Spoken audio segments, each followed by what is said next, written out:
የአማራ ፋኖ የእውነትና የማንነት ጠበቃ ነው።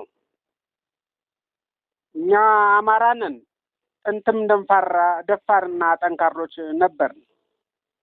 በመርህ እምቢ የምንል ጥልቅ መንፈሳዊ ጥንካሬ ያለን ነፃነትን አንለምንም፣ ለምነንም አናውቅም።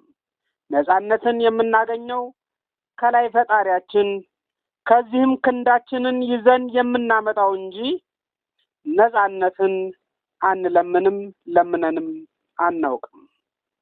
ረግጠነው የምንሄደው ምድር ደም የፈሰሰበት አጥንት የተከሰከሰበት ነው። እኛ ከላይ ያሉ ከኛ በላይ ያሉ ሰማያት የእናቶቻችንን የማያቋርጥ ጩኸት ሰምተዋል። እኛ ግን አንዳንዶቻችን እስካሁን ቆመናል። ዛሬ ግን ይህን የምንናገረው እንድታዝኑ ሳይሆን እንድትነቁ ነው። ፋኖ ቡድን አይደለም፣ መንፈስ ነው።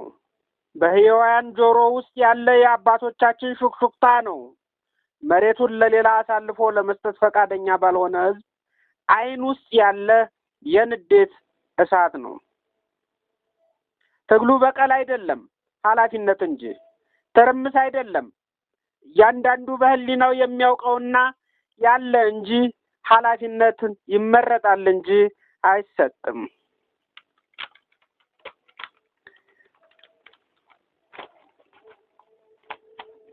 እያንዳንዳችን መምረጥ ያለብን የእውነት ጠበቃነትን እንጂ የፍርሃት እስረኞች አለመሆን፣ አንድነትን የምናመጣ እንጂ ልዩነትን የምናሰፋ አለመሆን፣ ተስፋን የምንገነባ እንጂ ተስፋ አስቆራጭ አለመሆን ነው። ወጣቶች፣ ሽማግሌዎች፣ እናቶች፣ ሰራዊቶች፣ ጊዜያችን አሁን ነው። መጠበቅ አያስፈልግም፣ ወደፊት መሄድ እንጂ። እነ ከሌ ካልሰሩት ብላችሁ ሽንጣችሁን፣ እነ ከሌ ካልመሩት ብላችሁ ሽንጣችሁን አትገትሩ። ነገር ግን በወኔ ለማገልገል ተነሱ። ቁርጠኝነቱ ከዘራችን፣ ስነ ምግባሩ ካስተዳደጋችን የመጣ ነው። ቁርጠኝነቱ መሆን ያለበት ወይም ደግሞ የዓላማ ጽናቱ መሆን ያለበት ለስቃይ ሳይሆን ለመደራጀት፣ ለማስተጋባት ሳይሆን ለማስተማር፣ ለመቃወም ሳይሆን ለመከላከል ነው። ቤታችን የንቃት ትምህርት ቤቶች እናድርግ። ስልኮቻችንን የስትራቴጂ መሳሪያዎች እናድርጋቸው። አንድነት ጋሻችን ነው። እውነት ሰይፋችን ነው። በፍርሃት መካከል ወይም ደግሞ ለሐሰት ተስፋፊዎች መጠቀሚያ መሆን የለብንም። አንድ ቋንቋ መናገር አለብን፣ የክብር ቋንቋ። በአንድ መንገድ መሄድ አለብን፣ የፍትህ መንገድ። አንድ ፍኖተ ካርታ ሊኖረን ይገባል። ያንን ፍኖተ ካርታ እንይዛለን፣ በዛም እንመራለን። አማራ የሆነ ሁሉ የሆንኩ ሁሉ በንዴት ብቻ ሳይሆን በዓላማ እና ግብ ተነሳ። በጥበብ በስርዓት ለህዝብና ለስርዓት በፍቅር ተነሳ። ጀግኖችን አትጠብቅ፣ ራስህ ጀግና ሁን። እውነት ፍጥጥ ብላ ወጥታለች። የድብብቆሽ ጊዜ አብቅቷል። ወደ ነፈሰበት የምንወዛወዝበት አሁን ወደ ነፈሰበት የምንወዛወዝ አንሁን። የመጣው የሄደው ሁሉ አላፊ አግዳሚው እንደፈለገ የሚያወዛውዘን አንሁን። በሁሉም አቅጣጫ ነፋሶች አሉ፣ ተራራን ግን መግፋት የማይችሉ፣ አቧራን ግን የሚጠርጉ። እኛ ለእነዚህ ነፋሶች ቦታ የለን። ጠንካራ አቋምና ግልጽነት ይኑረን።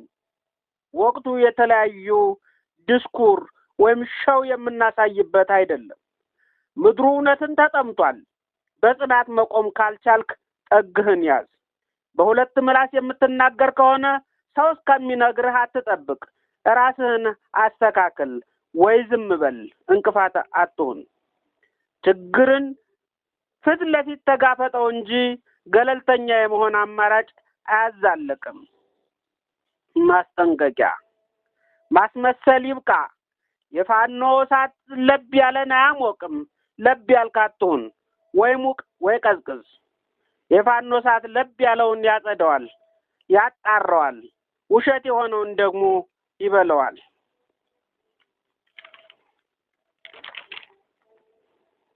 ከአሁን በኋላ ነቃፊዎችን በቀን አሳልፍ።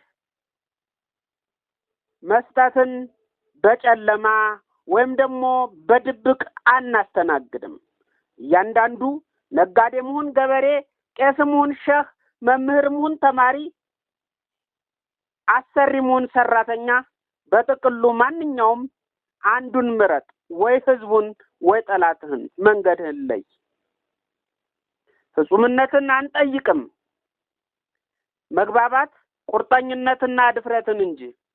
የጭምብሉ ጊዜ አልፏል። እውነት ፍጥጥ ብላ መውጣት ጀምራለች።